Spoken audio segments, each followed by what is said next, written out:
then in 1994, I was doing a whole bunch of different games and winning a lot of different awards. And games like Aladdin and Global Gladiators and Terminator and Skeleton Warriors and Earthworm Jim. Really?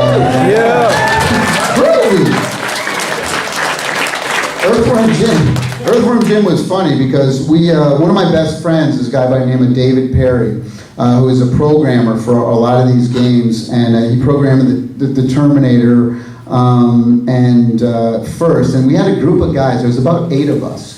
Maybe 8 to 10 people, and we worked on this game called Global Gladiators for the Sega Genesis, and then after that was Cool Spot, same group, and then after Cool Spot we did Aladdin on the Genesis, and that's when things really started to change for us, because that was like the #1 selling game in 1993. It had made the company like over $300 million, which at the time was completely unheard of. Like no one had done those kind of numbers. And again, it was like a group of 8 of us in a room together for like 9 months, working on this, like literally 20 hours a day. We were working on Aladdin.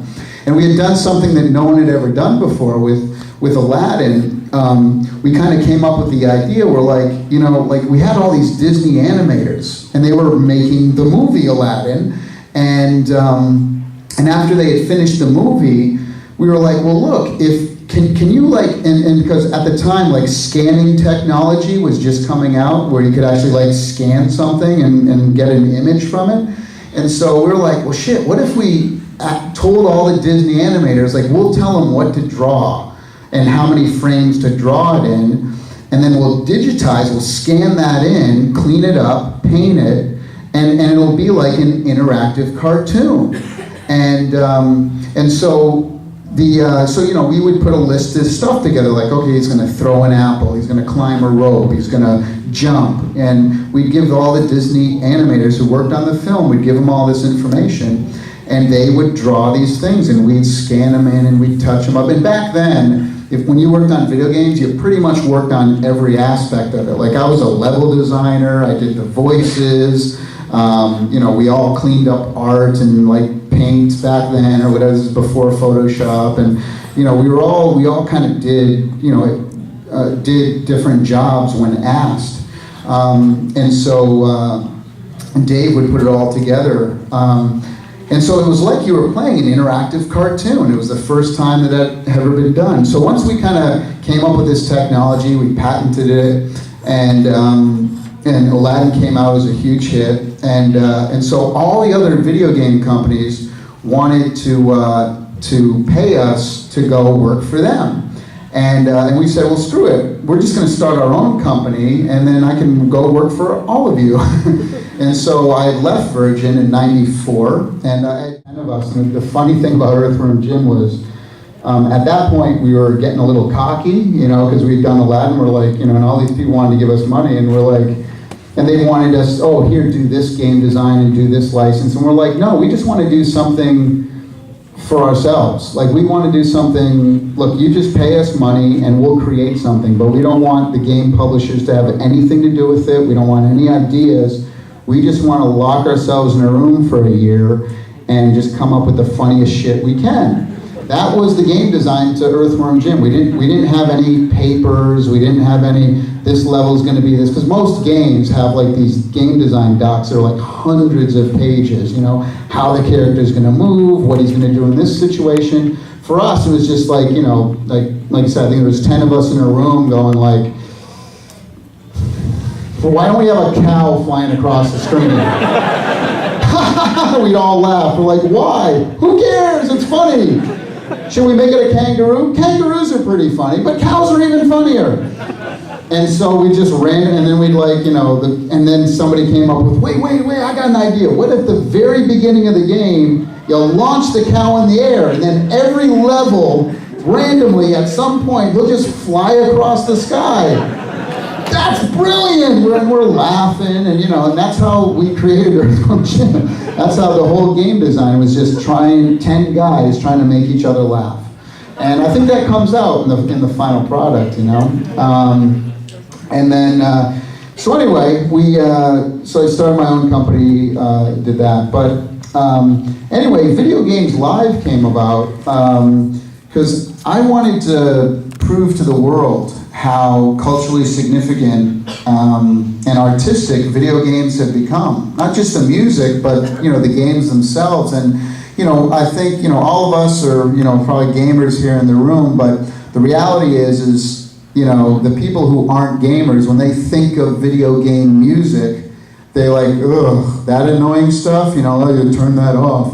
Or when they think of video games in general, oh, they're so violent, or this, there's always like negativity attached to video games a lot of times in the media, right? I mean, in the mainstream media. Oh, hot coffee mod this, or somebody shoots somebody and it's the video game's fault, And so, so I really wanted to help, change that perception and prove how, why games are so cool and how emotionally they can drag you in and this and that. So I wanted to create a show, not just, I just didn't want to put a symphony on stage and have them play video game music. I mean, they've been doing that in Japan for 20 years before Video Games Live came out. They were having like, Dragon Quest concerts and Mario stuff and Final Fantasy stuff for a while over in Japan. But I wanted to do everything. Look, video games, there's three things that make up a video game. There's, of course, the audio, which is the music, the sound design, voiceovers. There's the design, which is the interactivity, the programming, And then there's the visuals, the art, the animation, the backgrounds, and all that. So the motion capture. So those three elements, the visuals, the interactivity, and the music, the audio. And so that's what I did when I created Video Games Live. I took those three elements, video games, live. It makes sense now. And so the visuals to me were just as important as the music was, and the getting the crowd involved and having the lights be synchronized and everything like that was all very very important to me. So we wanted to create something that was really different that no one had ever done before, and everybody thought I was insane because I came up with the idea in 2002. And it took me 3 years to put on the first show. And everyone thought we were crazy. They're like, who the hell would go to a video game concert? Like, people don't even go to symphonies to begin with, so that's a loser idea.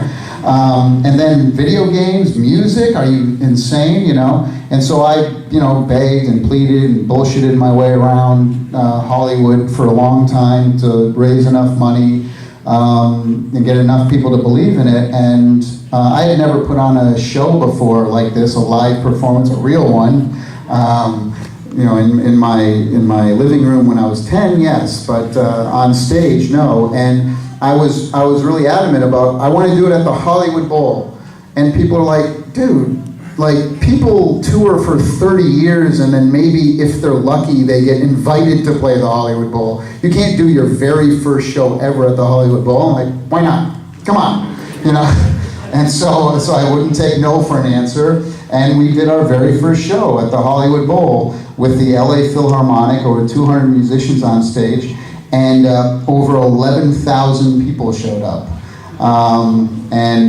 At the time, it was the biggest video game concert the world had ever seen. And again, I got to stick my tongue out.